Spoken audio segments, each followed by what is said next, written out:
Assalamualaikum warahmatullahi wabarakatuh.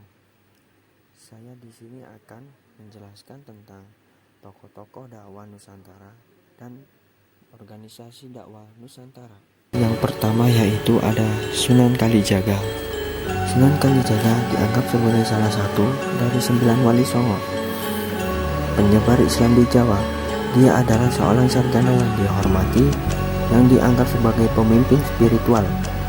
Seorang Sunan Kalijaga berperan penting dalam mengislamkan masyarakat Jawa dengan memperlakukan mereka dengan baik dan mengadaptasi budaya setempat.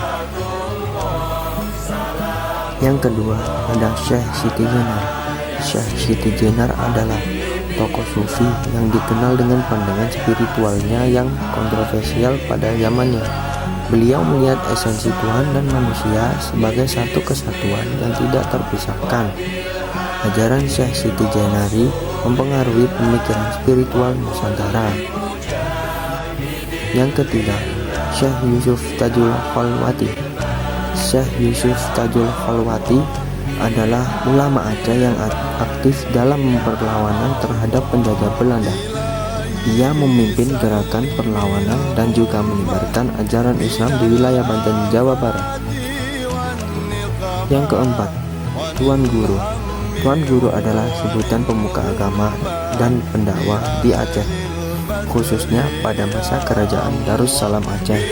Mereka memainkan peran kunci dalam menyebarkan Islam di wilayah Aceh dan ajaran mereka terus memiliki pengaruh kuat pada tradisi ulama Aceh. Yang kelima, Hasyim Asy'ari. Kiai Haji Hasyim Asy'ari adalah pendiri organisasi Islam terbesar di Indonesia, yang salah satunya Nahdlatul Ulama.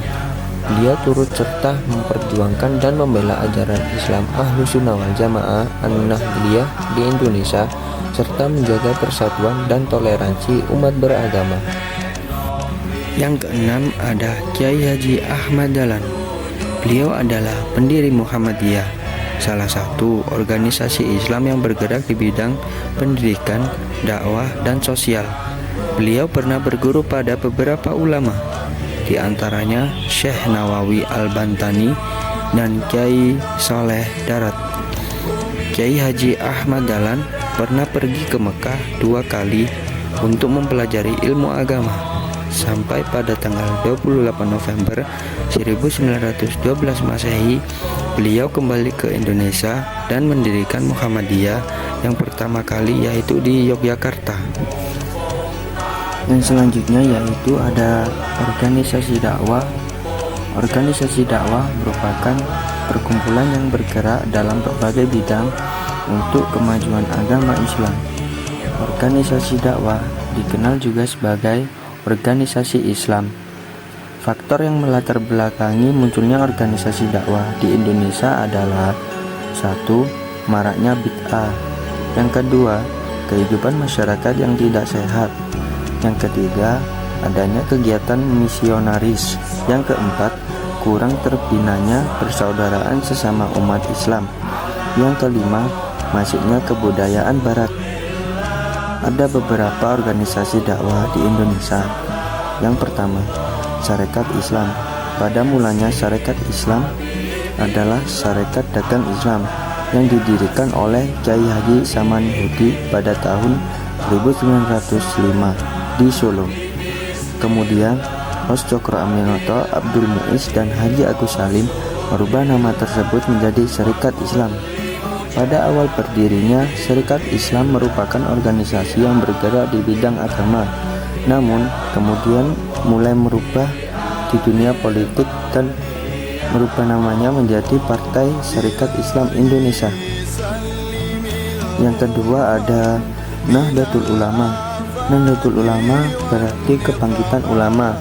Organisasi ini didirikan oleh Kiai Haji Hasyim Asy'ari di Surabaya pada tanggal 31 Januari 1926. Tokoh-tokoh yang diikuti berperan dalam berdirinya Nahdlatul Ulama adalah Wahab Hasbullah, Kiai Haji Bisri Syamsuri, dan Kiai Haji Maksum Lasem. NU memiliki lembaga dakwah NU atau yang disebut LDNU yang bergerak di bidang dakwah.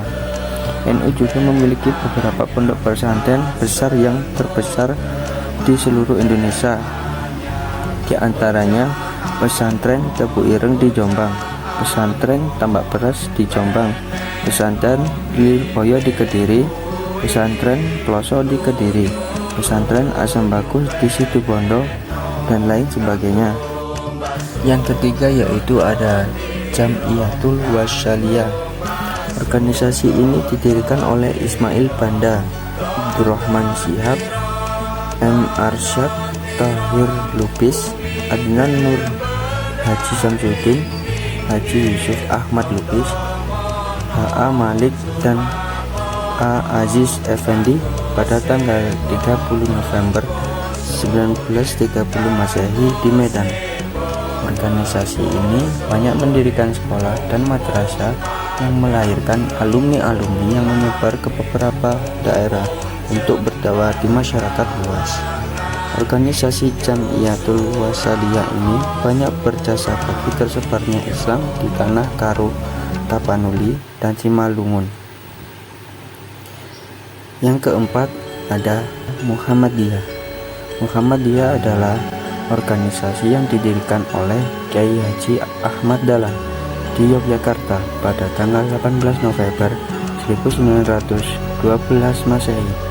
Tokoh-tokoh yang berperan dalam membesarkan nama Muhammadiyah diantaranya adalah Kiai Haji Mas Mansur, Nyonya Haji Walidah Ahmad Dahlan, Haji Fakhruddin, Profesor Dr. Hamka, Kiai Haji Fakhruddin, dan Profesor Dr.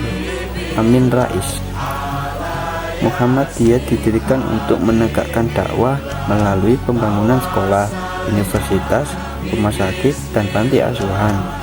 Organisasi ini memiliki badan otonom yang membidangi bagian tertentu seperti Majelis Tarjih, Majelis Tabligh, dan Majelis Pendidikan. Sekian pembahasan dari saya mengenai tentang tokoh-tokoh dakwah Nusantara dan organisasi dakwah Nusantara. Semoga bermanfaat bagi kalian semua. Sekian, wassalamualaikum warahmatullahi